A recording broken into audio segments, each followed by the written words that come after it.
नमस्कार मित्रांनो, मागच्या 10-15 दिवसांपूर्वी माझ्या कार्यालयामध्ये एक कुटुंब आलं होतं. अत्यंत सोज्वळ कुटुंब, एक नवरा, एक बायको आणि एक त्यांची छोटीशी 7-8 वर्षाची गोंडस मुलगी.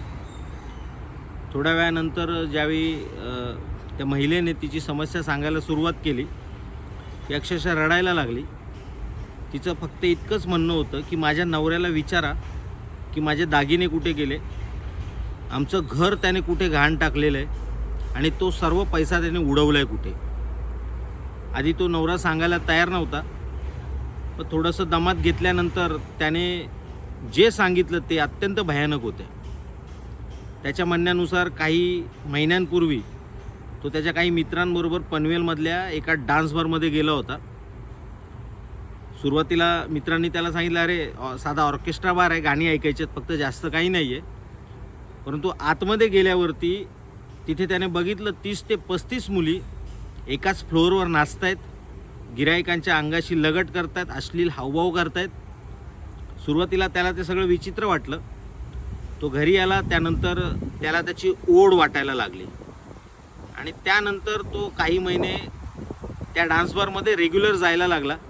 तिथल्याच एका बारबालेच्या प्रेमात पडला आणि तिच्या प्रेमाखातर त्याने याच्या बायकोचे दागिने विकले, त्याने घर घाण ठेवलं आणि सगळा पैसा त्याने त्या बारमध्ये उडवला.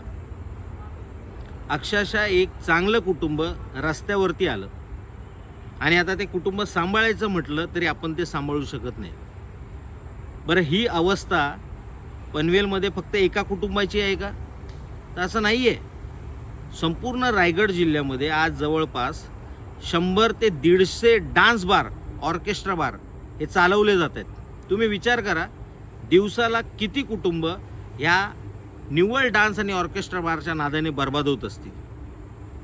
बरं, ज्या रायगड जिल्ह्यामध्ये हे सर्व डान्स बार, ऑर्केस्ट्रा बार सुरू आहेत, हा जिल्हा कोणाचा आहे हो? छत्रपती शिवाजी महाराजांच्या स्वराज्याची राजधानी म्हणजे रायगड जिल्हा आहे. आणि त्या रायगड जिल्ह्यामध्ये जिथे छत्रपती शिवाजी महाराजांच्या दरबारात आपण अभिमानाने सांगतो एक बाई कधी नाचली नाही, त्या छत्रपती शिवाजी महाराजांच्या स्वराज्याच्या राजधानीमध्ये आज हजारो महिलांना नाचवलं जातं आणि कुठल्या तरी परप्रांतीय त्या जीवावरती पैसे कमवत आहेत. कमवणारे कोण आहेत? हे आहेत. नाचणाऱ्या बारबाला 70 ते 80% बारबाला ह्या परप्रांतीय आहेत, त्यातही अनेक बांगलादेशी आहेत. आणि बर्बाद होणारा कोण आहे? इथला मराठी माणूस, इथला आगरी समाज, इथला कुणबी समाज, इथला माळी समाज. म्हणजे बर्बाद होणारे आपण. ज्या छत्रपती शिवाजी महाराजांचा वारसा घेऊन आपण चालतो, त्यांच्या राजधानीमध्ये हे सगळं सुरू आहे आणि सरकारच्या आशीर्वादाने सुरू आहे. आम्ही ज्यावेळी सरकारला प्रश्न विचारतो त्यावेळी त्यांचं म्हणणं असतं हे सगळे डान्स बार अधिकृत आहेत. मग आमचा प्रश्न आहे त्यांना, जर डान्स बार अधिकृत आहेत तर अधिवेशनाच्या काळामध्ये तुम्ही ते बंद का ठेवता? तुम्हाला ते बंद ठेवावे लागतात, कारण तुम्हाला माहिती आहे तुम्ही त्यांना जे निर्बंध घातलेले आहेत ते निर्बंध ते तुम्हाला फाट्यावर मारून पाळत नाहीत आणि त्यामुळे फक्त अधिवेशन काळामध्ये तुम्हाला हे डान्स बार, ऑर्केस्ट्रा बार बंद ठेवावे लागतात. अजून किती कुटुंब या महाराष्ट्रातली बर्बाद करणार आहात? आज पनवेल तालुक्यातल्या कुठल्याही डान्स बारच्या बाहेर जा, तुम्हाला MH12, MH14, MH46 अशाच गाड्या दिसतील. नुसतं पनवेल बर्बाद होत आहे असं नाही आहे, पुणे बर्बाद होत आहे, पिंपरी चिंचवड बर्बाद होत आहे, तिकडे मीरा भाईंदरमध्ये 100च्या वर डान्स बार बनवून ठेवलेले आहेत. महाराष्ट्रामध्ये डान्स बारची संस्कृती कधी नव्हती, सरकारने ती संस्कृती निर्माण केलेली आहे.